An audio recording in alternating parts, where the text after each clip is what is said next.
Good day. We are the group 6 and we were going to discuss to you the module 6, the computer security. By the end of this module, students should be able to discuss the definition of computer security, list the most harmful types of computer security, explain the CIA triad, which is the main concern of computer security, and determine the threats to computer security, specifically with hardware and data. The definition of computer security and threats. What is computer security? Computer security is basically the protection of computer system, information from harm, theft, unauthorized use. It is the process of preventing and detecting unauthorized use of your computer system. There are various types of computer security which is widely used to protect the valuable information of an organization. Ang computer security, sinisigurado nito na ligtas ang mga impormasyon na nakapaloob sa computer mo. It serves as a protector kagaya ng isang bodyguard na gagawin ng lahat para protektahan o na masiguradong ligtas ang isang bagay. Since nasa tech world na tayo, very important na mapagtuunan natin pansin ang computer security dahil na rin puro gadget ang gumagana sa atin, mapabata man o matanda. There are types of most harmful computer security. First one, the viruses. It is a malicious program which is loaded into the user's computer without user's knowledge. It replicates itself and infects the files and programs on user's PC. The ultimate goal of virus is to ensure that the victim's computer will never be able to operate properly or even at all. Minsan nakala natin naglalag lang yung computer natin o di kaya iniisip natin na na-overuse na natin kaya hindi natin siya magalaw-galaw. Ang hindi natin alam, may virus na pala ang mga files mo kaya hindi mo na nagagamit ng maayos ang computer mo. Second, the computer worm. A computer worm is a software program that can copy itself from one computer to another without human interaction and will use your computer hard disk space. Ang virus na ito ay kinakopy niya ang mga file mo, dinuduplicate nito at naipapasa sa mga interconnected na computer nang hindi natin napapansin o nalalaman na naipapasa na pala ito at kumakalat, kaya tinatawag itong worm. Kaya na-use up niya yung hard disk space na nagkukorrupt sa mga files mo. Third one is phishing. Disguising as a trustworthy person or business, phishers attempt to steal sensitive financial or personal information through fraudulent email or instant message. Ito yung mga tao na nagsisend sa'yo via email, text messages, websites, or phone calls para makakuha ng mga important or personal informations sa computer mo gaya ng bank account. Ito yung mga nag-chat sa atin na, please give me ang information, ganto, ganyan, or nanalo ka ng 50,000, ganto, ganyan. It is not true. It is called phishing.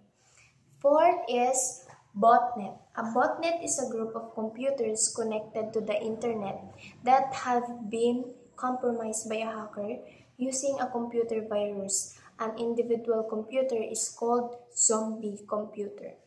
Botnet is yung mga computer na infected ng virus, kaya nakokontrol sila ng mga hackers with the use of internet. Fifth is the rootkit. A rootkit is a computer program designed to provide continued privileged access to a computer while highly hiding its presence. Hindi magkakaroon ng rootkit kung hindi ka nag-install sa malicious software sa computer mo. Hindi mo ito malalaman because nakatago ito sa system mo. Kumbaga, may hidden agenda ang computer mo kung meron itong toolkit. This one is the keylogger, also known as the keystroke logger. Keyloggers can track the real-time activity of user on his computer. Keylogger is also A very powerful threat to steal people's login credential, such as username and password. This is a type of malware that records and steals the keystroke of your keyboard kapag nagta-type ka sa computer mo. And there are other types like the spyware, wabbits, scareware, blue snarfing, and many more. Hi there everyone, I'm Archie Maximo, your virtual reporter for today. So for today's video, I will be also discussing to you the important terms in computer security. So I have there the guidelines or the material for the report. So first, let me define what is computer security. So computer security is when we secure our computer wherein there is a confidentiality, integrity within our computer. So, when the computer is secure, we can assure that the functionality on it was normal. So,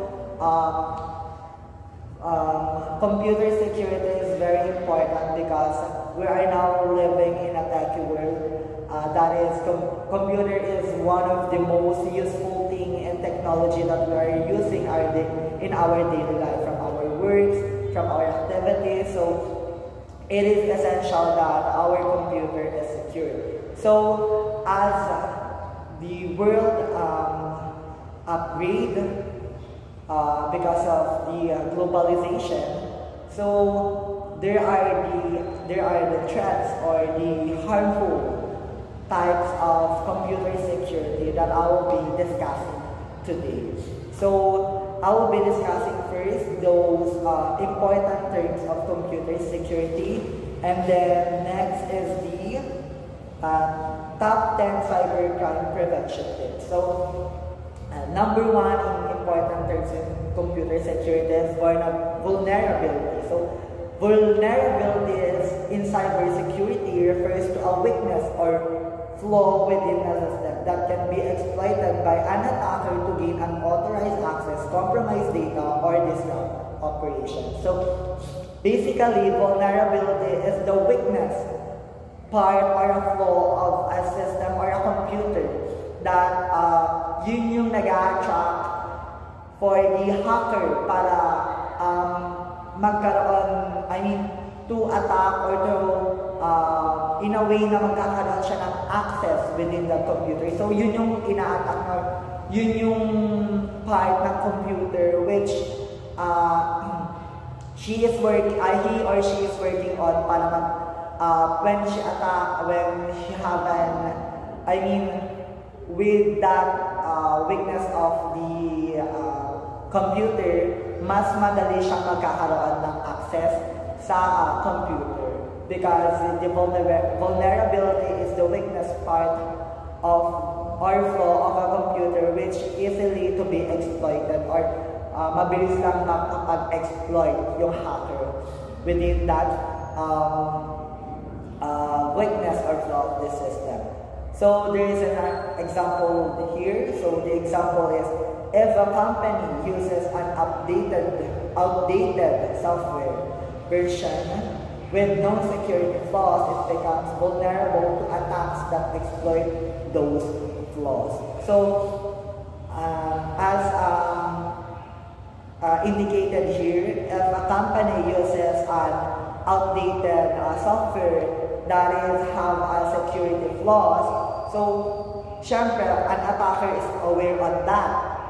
Na if the software that a computer is using is outdated and meron siyang flaws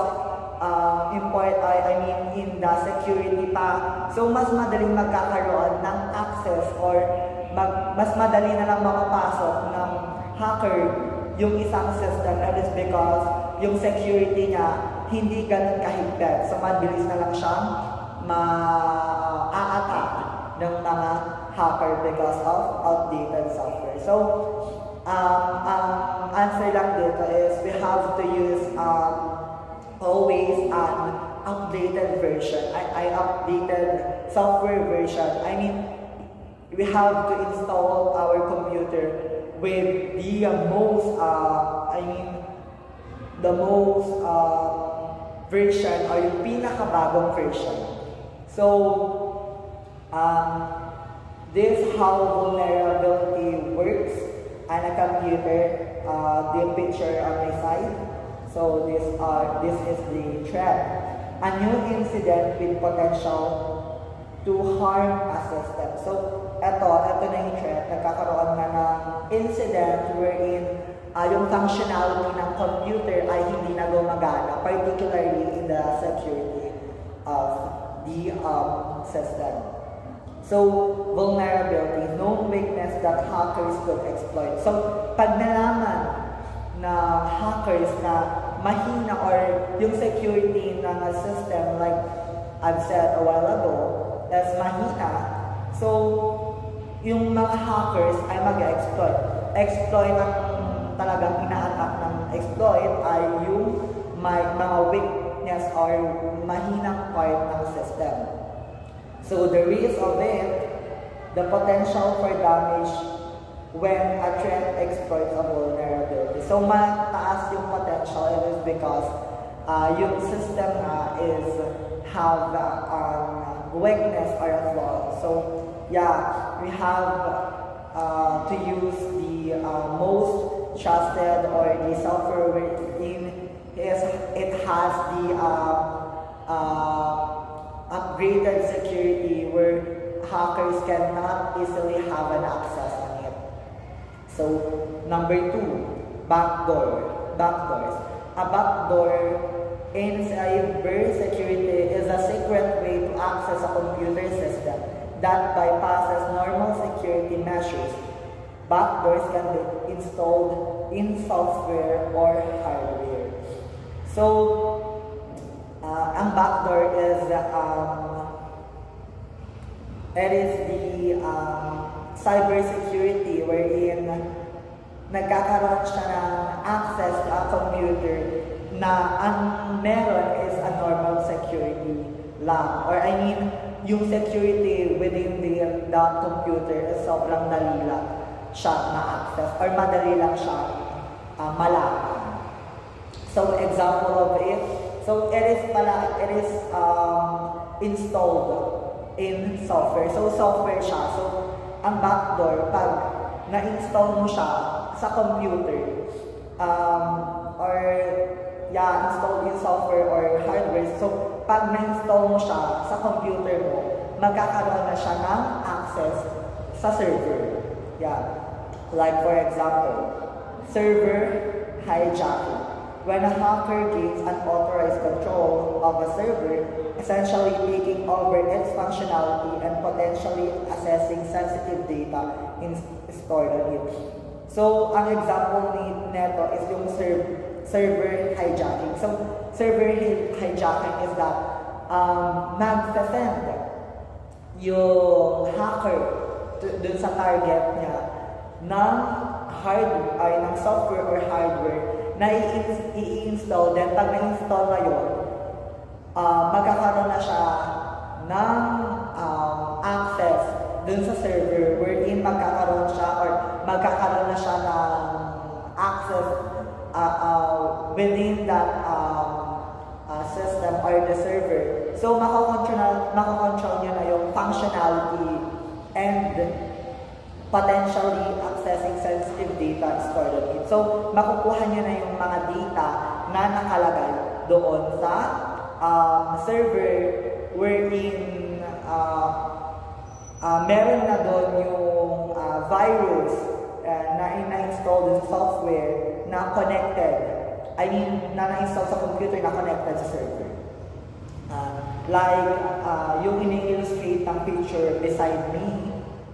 So yon, kaya sabi ko, an attacker will send to the target software to be installed by computer, and pag na-install na niya, magkakaroon na siya ng access dun sa server, and yun yung potentially risk kasi magkakaroon na siya ng access dun sa functionality or potentially magkakaroon na siya ng makukuha niya na yung mga sensitive data na nakalagay doon.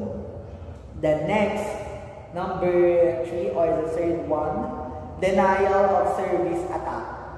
A denial of service or DOS attack is a cyber attack that makes network resource or machine unavailable to its intended user.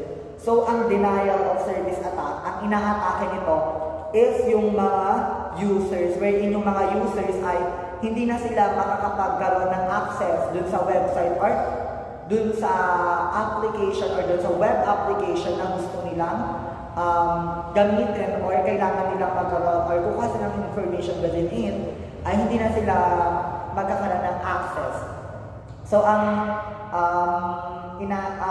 ano na is to make the resource or machine unavailable to its intended user. So, ang ina-attack yung machine para yung mga intended users ay hindi ito magamit.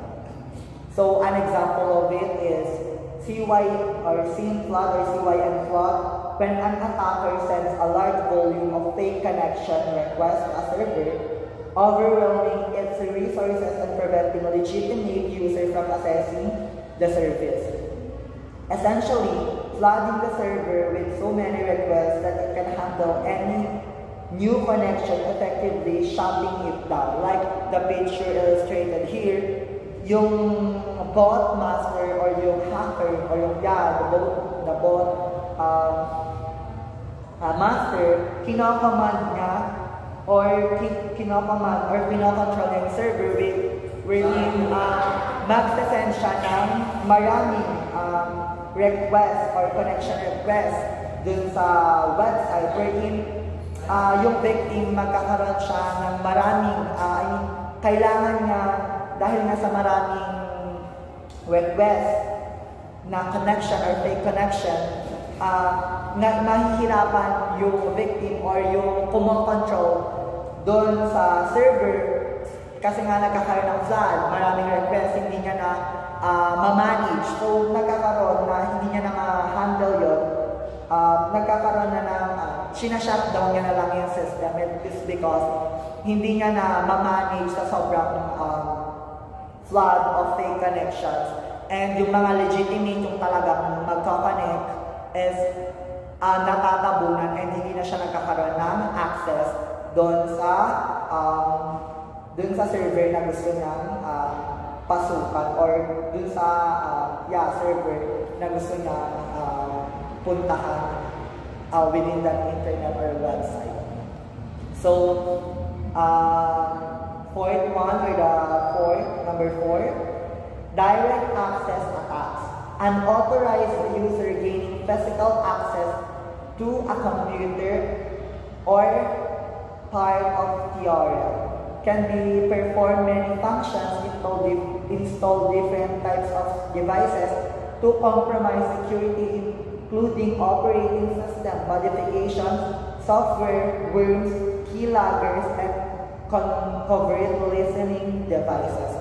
So here in the direct attack, so magkakaroon ka ng hands-on in basic word, magkakaroon yung access mo dun sa so you have a direct access. In other words, you have an hands-on access to that particular device, which is the computer. So an example of it is that an example of direct access attack would be a malicious actor physically accessing an office computer, then plugging in a USB drive containing malware that secretly installed a keylogger or the system, allowing them to capture sensitive keystrokes like password without users' knowledge, all because they had physical access to the machine and could easily insert the device. So, yung direct access attacks, like yung example dito, magsasaksak sila ng USB dun sa computer. Then, within that USB, meron siyang malware na meron siyang secretly mag-i-install doon ng keylogger wherein makaka-captivate nyo or makaka-capture nyo yung mga sensitive na mga information like keyloggers keyloggers is that malalaman niya kung ano yung phenotype, makikita niya kung ano yung mga activity na ginagawa dun sa computer. So, makukuha niya lahat ng information wherein yun yung ginagawa nung may gamit ng computer. Sa keylogger, sa example dito, is lahat ng phenotype ng computer, particularly or yung most importantly, yung mga phenotype like yung mga username, password. So, when the hacker have a direct access attack, so in-install na siya ng software which has the keyloggers na mai-install doon. So, yun, makukuha niya na ng madalian yung username at password na ginagamit mo dun sa computer na yun. Yeah. Like the picture that is next on this slide. This yung nakakonect yung computer dun sa isang device. So yun yung direct access kasi nga hands-on ka. May ilalagay ka lang isang bagay sa computer, then you have all the rights or you have all the hands-on access to that computer. So next, the eavesdropping. Eavesdropping is the act of listening to private conversation or communications without the consent of the people involved. So itong eavesdropping, ito yung an hacker is naririnig niya yung pinag-uusapan nyo ng kausap mo. Like yung face-to-face conversation, naririnig niya yun. Kahit pa hindi face-to-face, kung kahit lang, from a computer user to a server, yung pag-uusap ng mga yun, maririnig niya and she will gain all the information na naririnig niya. Or, makukuha niya lahat ng information na pinag-uusapan nyo. Kasi nga, she have a secretly access in a way na naririnig niya lahat ng napag-uusapan.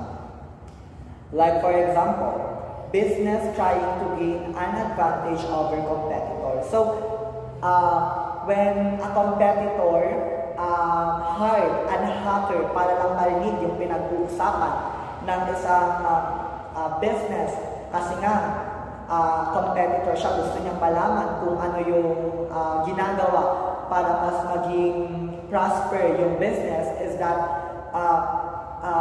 magpaplag or magkakaroon yung hacker ay maririnig or magpaplag siya ng or maglalagay siya ng secret na virus or the eavesdropping para marinig yung pinag-uusapan nung mag-business partner na para makuha niya yung information kung ano nga yung effective way kung paano mas nagiging mabenta or mas kung paano mas magiging mataas yung growth ng business nila. So yun, that is one example of eavesdropping. So number, I think it's 1, 2, 3, 4, 5. It is the number 6 of the important terms in computer security. So number 6 is spoofing. Spoofing, spoofing I should say. Spoofing is a cyber crime where someone or something pretends to something else to gain an advantage. Spoofing is a cyber crime, like cybercrime where someone or something pretends to be someone else to gain an advantage. So, ang spoofing naman, like for example, me is Archie Maximo and I will be copying, or I will say that I am President Rodrigo, the former President Rodrigo Roa Duterte, and it's because I'm a hacker. Magpapanggap ako na siya kasi she have a power to gain an advantage. For example, in computer, this is the example.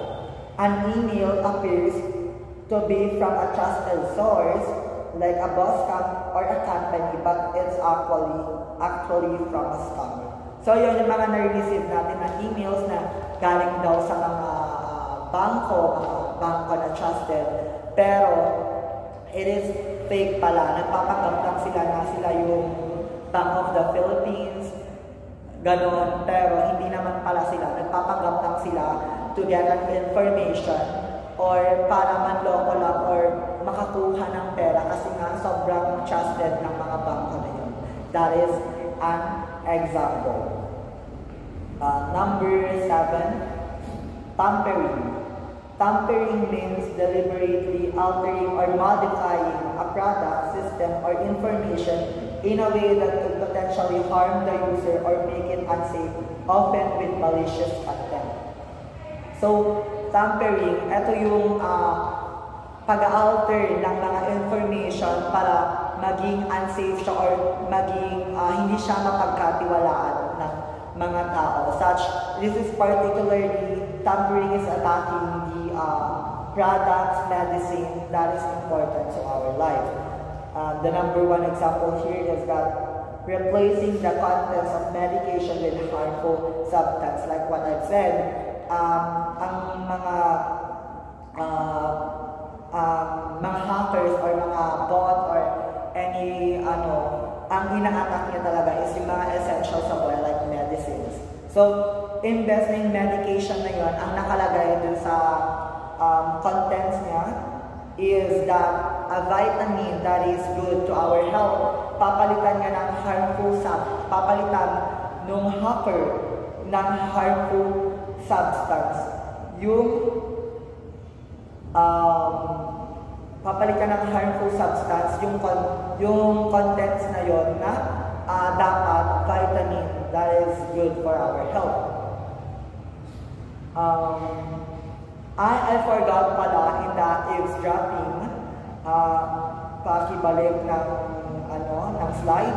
So, hindi nakalimutan ko palang explain yung mga pictures. So, ito yung sa eavesdropping, yung picture, in-illustrate niya kung paano nag-work yung eavesdropping.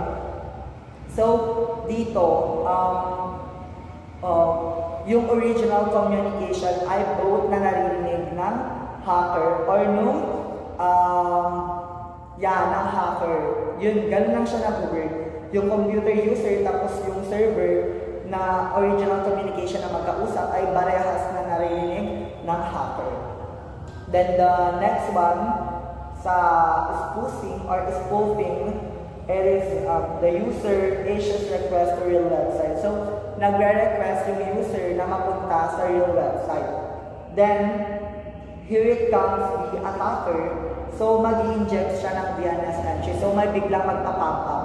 Then, ang magpapakita nun, it is the original website, blah, blah, blah. Then, when you click it, imbes na mapupunta ka sa real website, mapupunta ka na sa fake website. So, that is how it works. So, number 7, the tampering. The additional example, pakibalik na lang ng slide, is the adding a poisonous substance to a food item. So, yun nga, ina-alter niya lang yung mga safe or ina-alter niya lang yung mga good na nakalagay dun sa like in the food and the medication. Pinapalitan niya lang ng hindi magandang or mga unsafe na mga information para hindi siya pagkatiwalaan. Next, the number 8, the repudiation. Repudiation in cybersecurity is when a party denies having performed an action such as sending a message or making changes to a system. So, ito yung repudiation. Ito yung nagkakaroon ka ng transaction to other people wherein hindi naman ikaw yung hindi naman ikaw yung nakipag-transact doon. So, someone is nagpanggap or nagkaroon ng transaction using your personal details or you.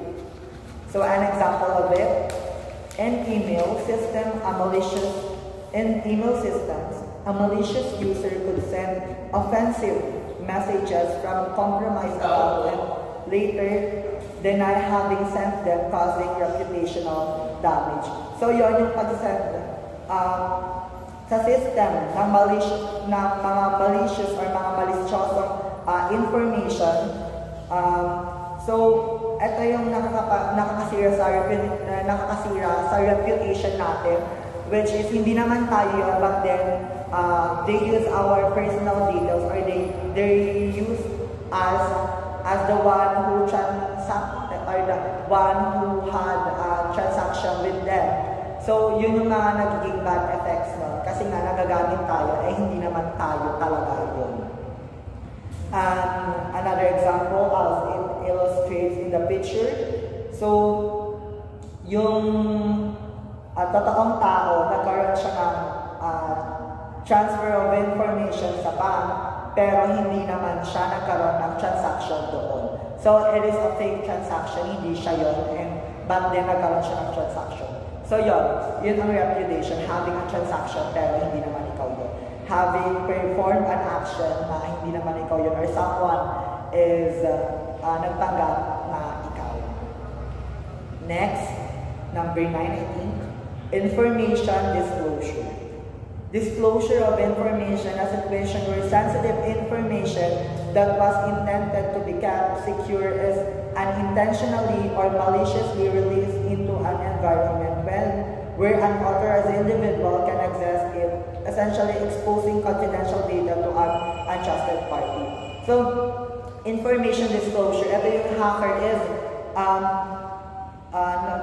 nagiging yung mga confidential sana ng information is nagiging open or na-access siya ng lahat, or almost every person that is using the same system, websites that you are using. So yun, so nagkakaroon ng access yung mga unauthorized or yung mga hindi naman dapat.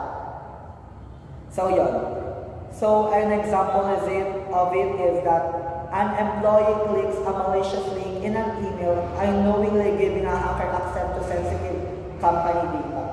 So yun, pag yung employee nag-click ng link that is from an hacker, so nagkakaroon ng access yung hacker dun sa sensitive data ng company, so nakukuha ng hacker. Tapos, with that hacker is that i-expose niya yung mga data na yun as talo ng hindi magagandang data. So yun, yung hindi naman dapat nalalaman ng mga tao or ng yung mga unauthorized na mga tao na hindi naman dapat nalalaman yung information na yun is nalalaman din nila. Like the picture that is illustrated here beside me is that, and the way how it is the way how information disclosure works. So yun, yung sensitive information ng target is napupunta sa hacker, and then yun, may expose siya ng pagkakaroon ng yung mga unauthorized person magkakaroon ng access dun sa mga information na yun, particularly in those companies' information or data. So next is the exploit. I think it's number 10.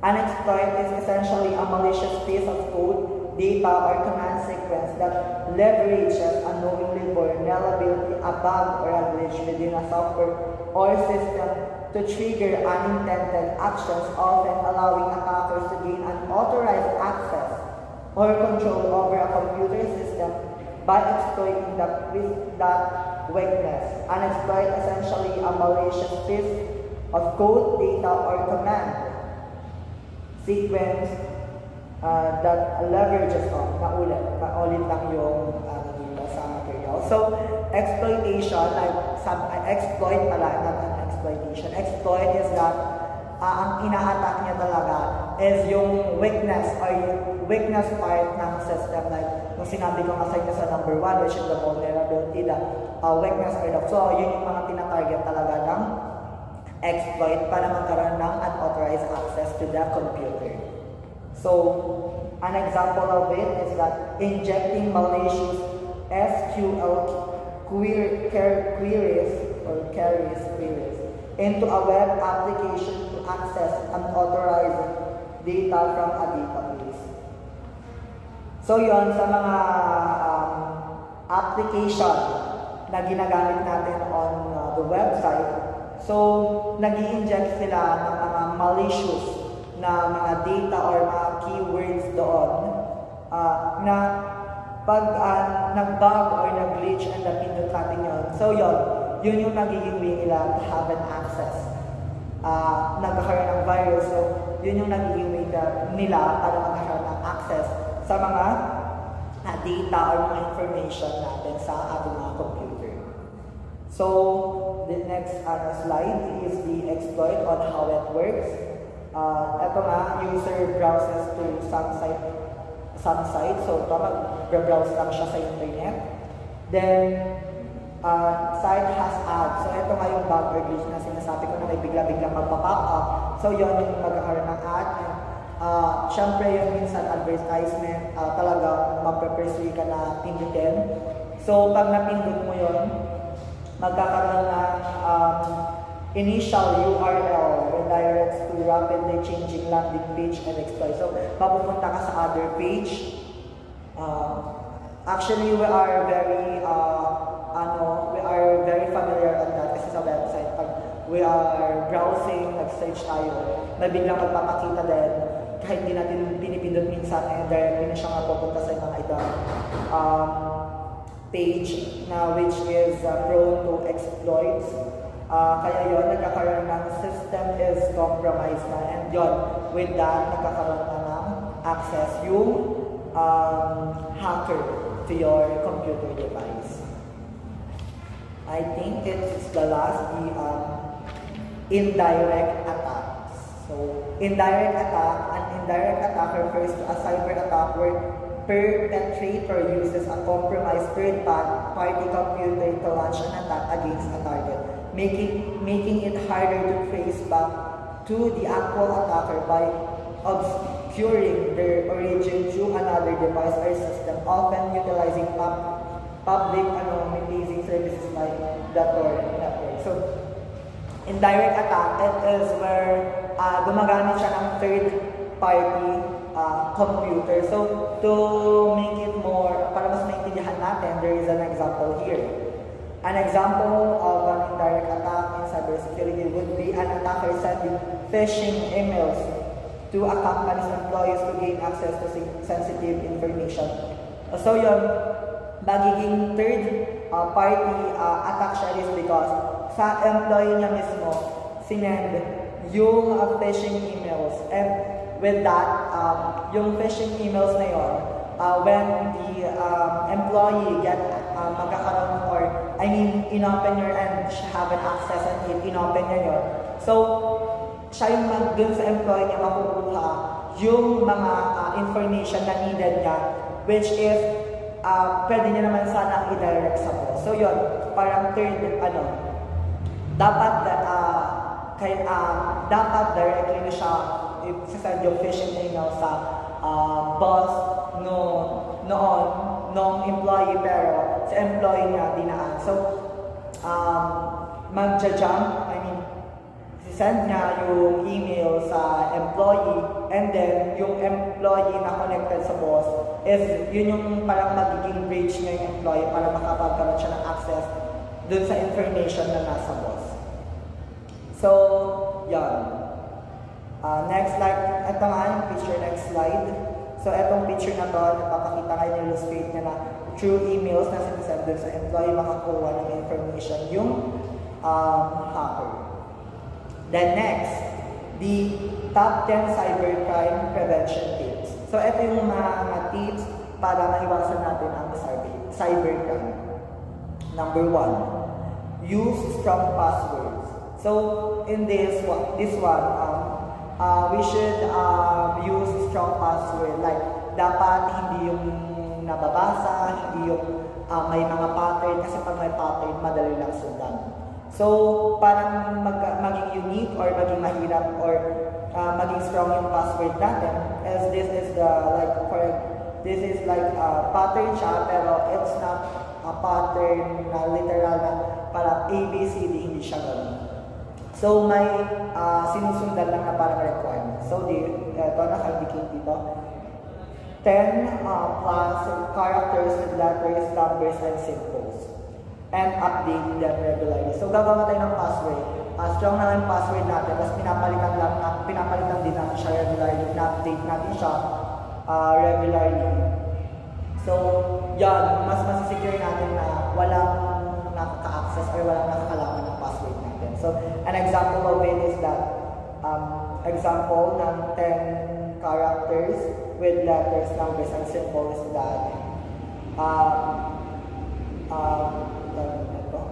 small letter O na a number which is 1, big letter H and D, small letter of R, big letter of J, number 9, small letter of K, big letter of K, and underscore. So yun, example yun ng 10 characters with letters, numbers, and symbols. Diba?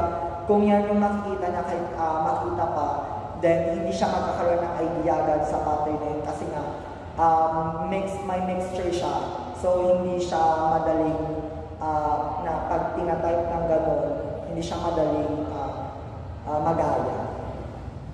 Number 2, secure your computer. Enable firewalls, use antivirus, and anti-malware software, and block spyware. So ito, mga basic na lang ito na we should have our updated software lang. So meron na itong built-in na mga ganon. So we should always have the most version 1 lang siguro para mas mag-secure yung mga computer natin. Number 3, be social media savvy. Set profiles to private and be cautious about what you share online. So yan, dapat syempre, we know how to share some things in public, and we should know how to have an confidentiality or to make something in private. Syempre, alam lang dapat natin kung kailan tayo mag-share ng mga public things, and kailan tayo kailan lang natin i-keep with ourselves yung mga private. Syempre, like for example, yung personal details natin, kailangan hindi sobrang open na ilagay yung buong pamilya mo doon, lahat na, like for example, last name mo, birthday mo, age mo, kung saan ka pinanganak, something like that. So, we should set our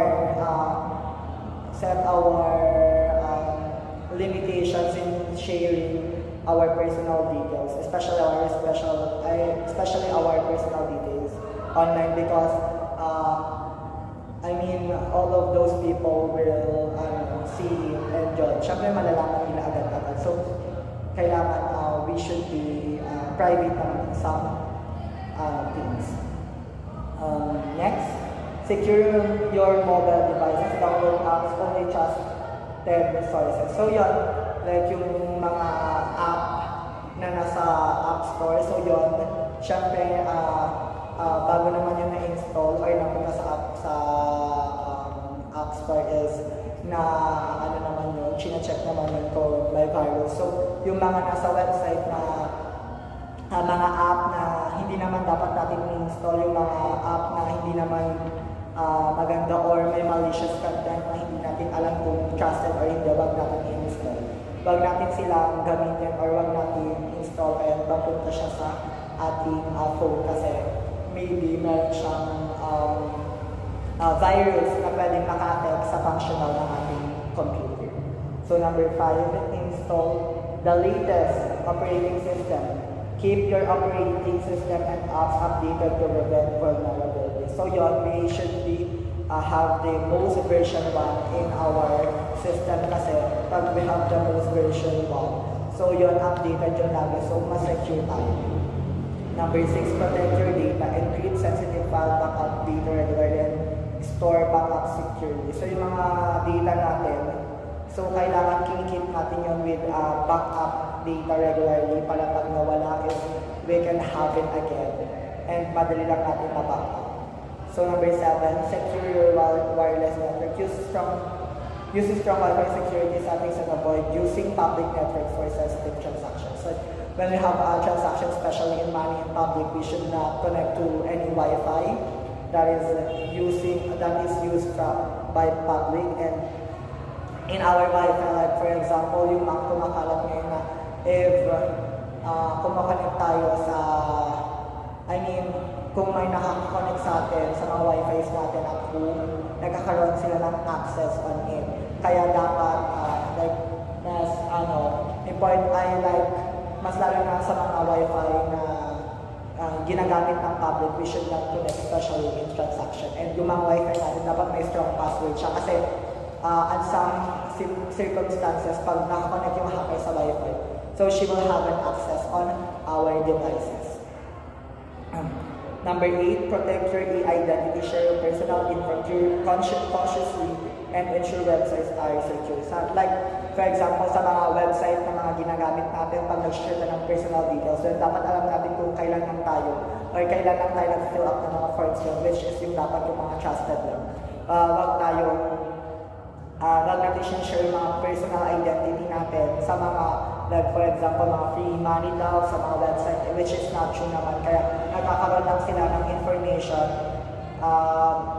specifically yung personal identity natin. Avoid being scammed. Be skeptical of unknown links or files and verify suspicious emails. So yun, pag nakaroon ng message or nagkakaroon ng unknown links or file, basta-basta natin pipindutin yung mga yun. Kasi may possibilities na mapupunta tayo sa website, then yun, may mga install pala doon or may mga viruses pala na doon. So, not good yung mga yun. So, we should be sure, or we should always check if the website or the links that is in the message is sure, trusted, and hindi siya naladawi sa mga scams, and dapat kung mapapagkatiwalaan. So we should always fact check. Call the right person for help, report crimes to local authorities or consult professional or technical issues. So yun, when we encounter something na alam natin beyond our limitation na, beyond our control, so we should report it to sa mga local authorities na may expertise sa mga ganung bagay. So yun lang naman. So yun, we should always be practical. Or should I say, we should be always aware of what we are doing lang talaga. Because when we are aware, when we know what we are doing, when we are having those knowledge about those cybercrime or to how to secure our computer. So, mas magiging healthy yung less stress, mas magiging healthy yung environment natin in a world where techie na tayo, sobrang techie na tayo. So, gaya nga ng sinabi ko, techie world na tayo, we are born in technology, sobrang marami ng technology, sobrang modernized na technology all around. So, kailangan natin maging aware sa mga possible na harmful para sa atin. So, yun lang naman. Thank you for listening. Hello everyone, good morning. I'm Marlon Santos and I will be discussing the component of computer system. But in computer system or component of computer systems, we have three concerns that need to be protected. First is the hardware. Hardware refers to the physical part of the computer. For example, yung CPU, like CPU, motherboard, and speaker. Those are sample of the hardware, that part of the computer. Next one is the firmware. Firmware naman is referred to the part of the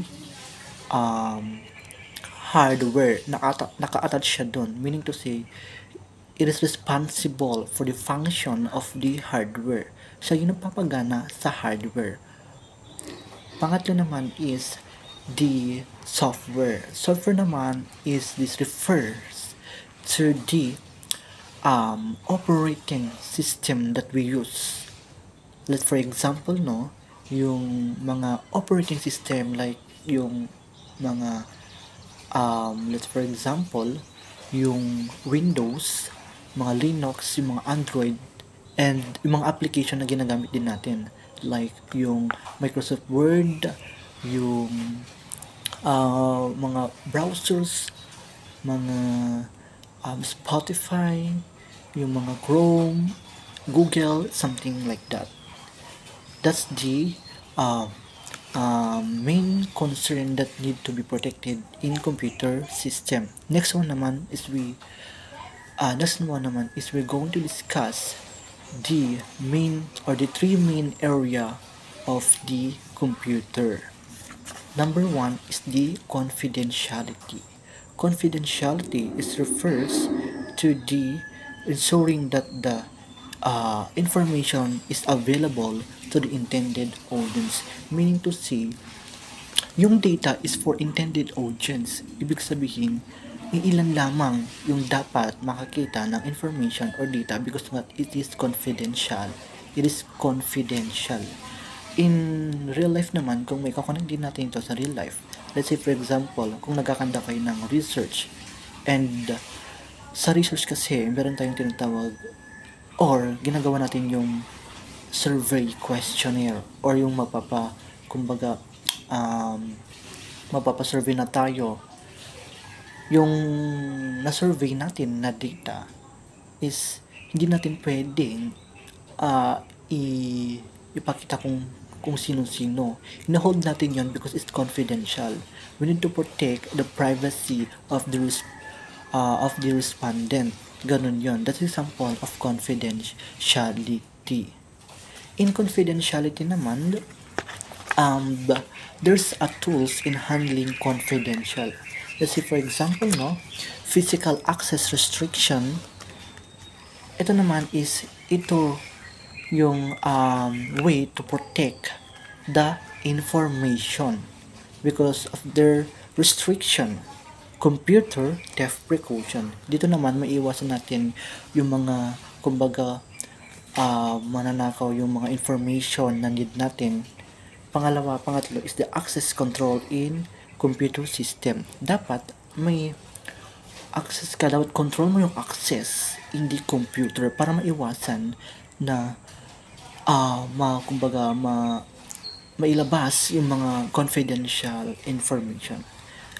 And pang-apat naman is encryption and communication by bug-free program and law concerning data privacy.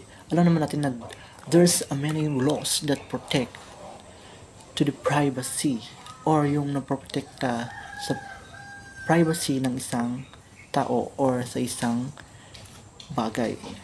Let's just move on to the next one is the integrity. Integrity refers to the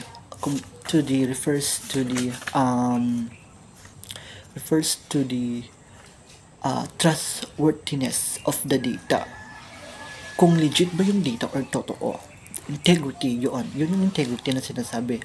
Kung totoo yung data mo, the information is real.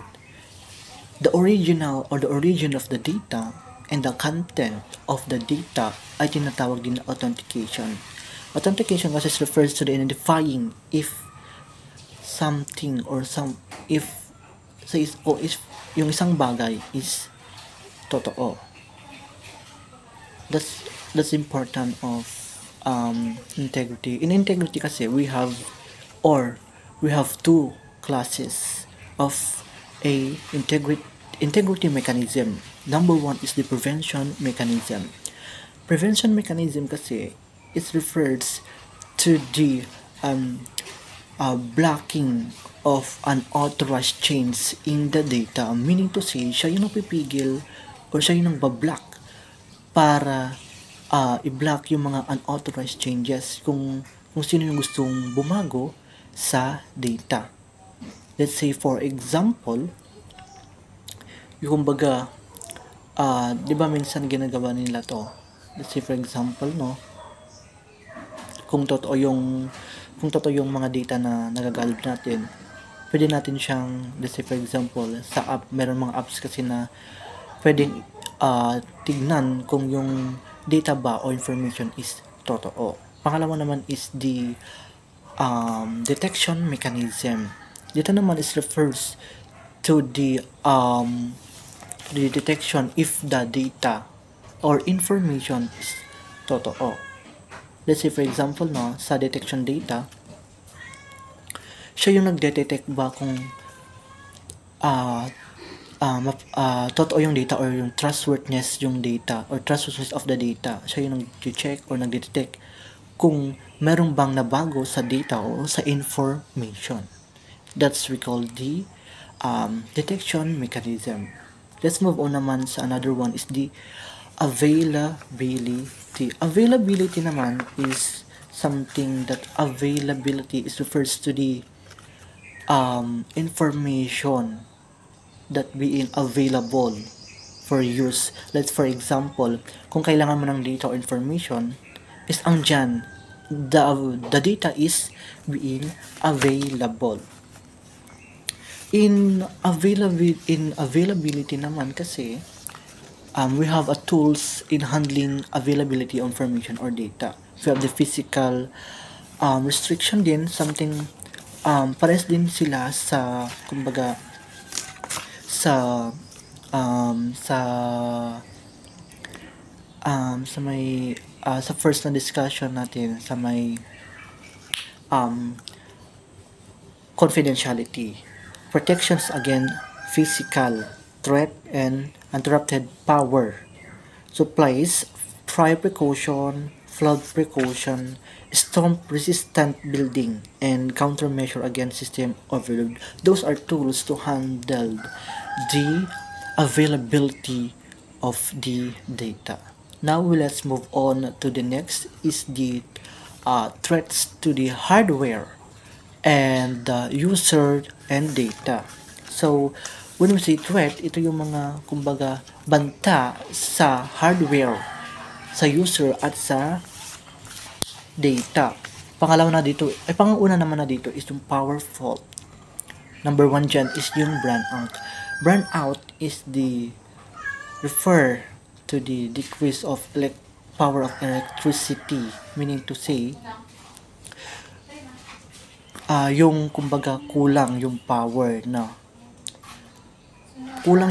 nagra-run sa may electricity kaya nagkakaroon ng brownout. Ang tendency nun is the possibility na maapektuhan yung hardware is magkaroon ng malfunction, magkaroon ng kumbaga masira, magkaroon ng overheat. Pwedeng ma-overheat yung your personal laptop, gano'n, yung mga gamit natin na maaring nakasaksak. And the effect naman, yung epekto naman sa taon or sa user naman nun is magkakaroon ng loss of data. Let's say for example, gumagamit ka ng PC. Ngayon, habang ginagamit mo yung PC, nagkaroon ng brownout at hindi mo na-save yung documents, ayun, magkakaroon ng loss of data. Pangalawa naman is yung voltage or yung voltage spike. Ayun naman yung pagkakaroon ng, let's say for example, yung kwan kasi noon, yung over energy na pumasok sa yung kumbaga yung nagcha-charge ka. Ngayon, let's say for example, for instances, nagcha-charge ka, ngayon kumidlat, ngayon natama yung isang poste at nagkaroon ng voltage spike. Ang tendency nun is maaring magkaroon or masira yung phone mo habang nag-charge or your laptop or your PC, maaring ma-overheat at masira yung mga hardware nang doon sa may PC. Ang tendency naman noon for the user is yung loss of data, magkakaroon ng loss of data. Kung let's say for example kung gumagamit ka ng PC and hindi mo na save yung documents na ginagawa mo, ayun, may tendency na magkakaroon ng loss of data. And it's not hindi yun maganda. Pangatlo naman is yung frequency. Yung frequency naman is referred to the frequency that yung paiba-iba. Kung let's say for example, paiba-iba yung frequency ng network mo. Let's say for example, magkakaroon din dun ng malfunction. Kasi nga, hindi enough yung frequency na nandun sa gamit mo or sa your CP. Kaya ang tendency din nun is magkaroon din ng malfunction ng yung ginagamit or your, let's say for example, yung laptop na lang or yung your cellphone, because nga yung frequency is not enough to hold or hindi enough yung frequency nun para magamit ng iyong software. Those are the example of power fault. Let's move on naman for the another threat for the user. The number one threat in user is the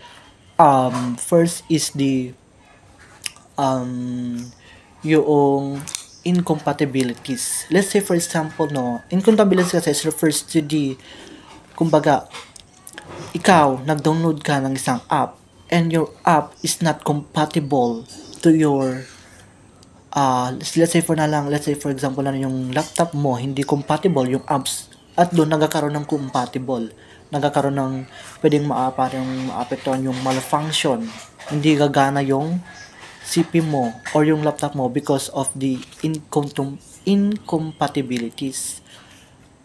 Second one naman is the malicious careless damage, meaning to say, let's say for example for instance yung laptop mo pinahiram mo sa yung kaibigan because pinagkakatiwalaan mo siya, binigay mo sa kanya at pinahiram mo.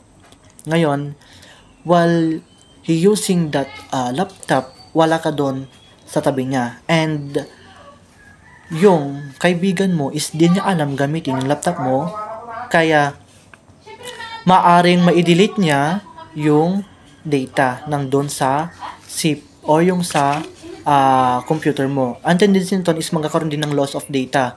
Hindi mo na-save yung data because yun nga na-delete ng kaibigan mo accidentally. Ang best solution doon is to magkaroon ng backup or magkaroon backup documents para in case na magkaroon ngayon or magkaroon or mangyari naman yung instances na gano'n is meron kang backup. Pangatlo naman is the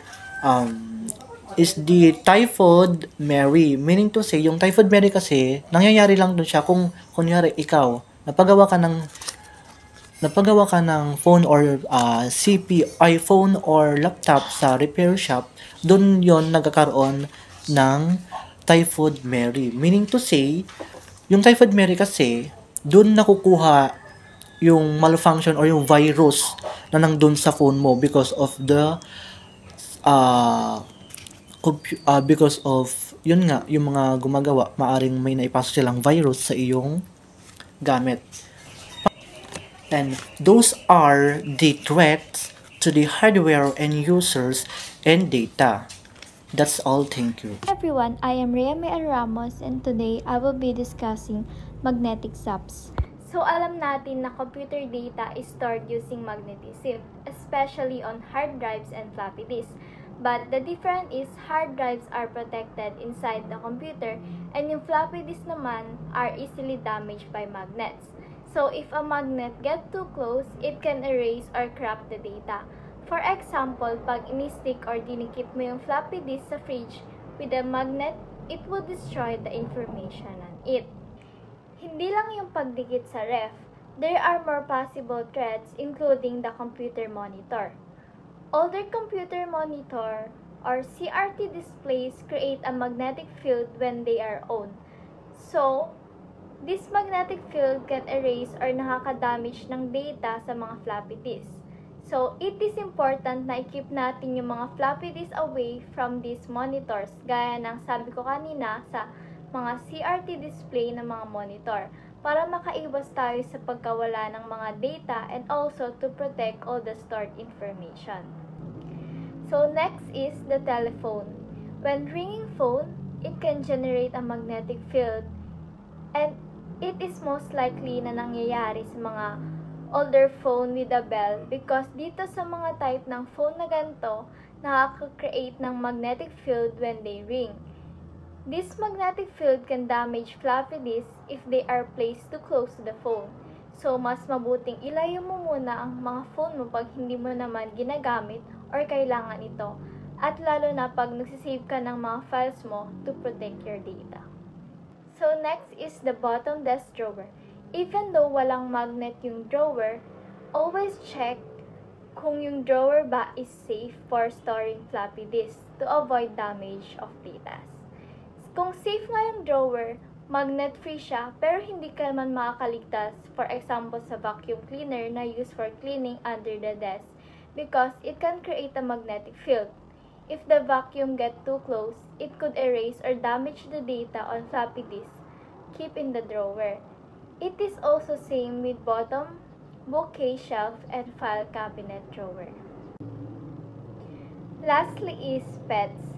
Pets, especially furry ones like cats and dogs, can build up static electricity in their fur.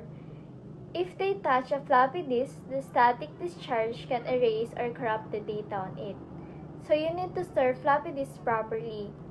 Keep them in a protective case or a closed drawer away from pets. And keep pets away from workplace. Try not to let pet go near floppy disk or sit near floppy disk.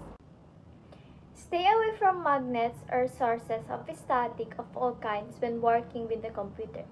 But there are tools naman that we can use to assist us to recover our disk problem, but it is not guarantee 100% na ma-recover fully yung na-damage or nawalang data.